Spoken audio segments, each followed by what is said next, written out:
بندائے پروردگارم امت احمد نبی، دوست دار چار یارم تابع اولاد علی، مذہب حنفی جدارم ملت حضرت خلیل، خاک پائے غوث اعظم زیر سایہ ہر ولی، صدیق عکس حسن کمال محمد است، فاروق ذل جاہ و جلال محمد است، عثمان شمع ضیا جمال محمد است، حیدر بہار باغ خصال محمد است، قطب ابدال و ارشاد و رشد الرشاد، محی دین و ملت پر لاکھوں سلام، مرد خیل طریقت پہ بے حد درود، فرد اہل حقیقت پہ لاکھوں سلام،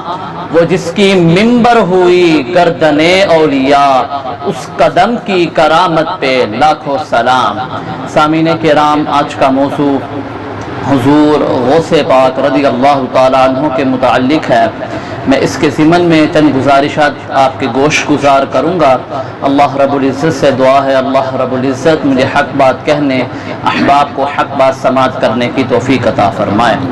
سامعین کرام، صحیفہ انقلاب، قرآن مجید، برہان رشید اور قرآن مجید کی اول سورت سورۃ الفاتحہ میں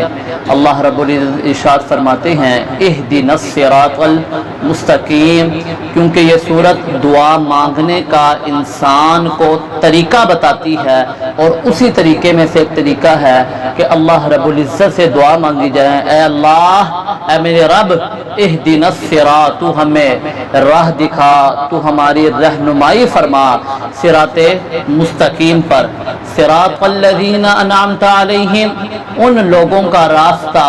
جن پر تو نے انعام فرمایا۔ سامعین کرام، اس آیت کی تفسیر کے تحت علامہ فخر الدین رازی علیہ الرحمہ فرماتے ہیں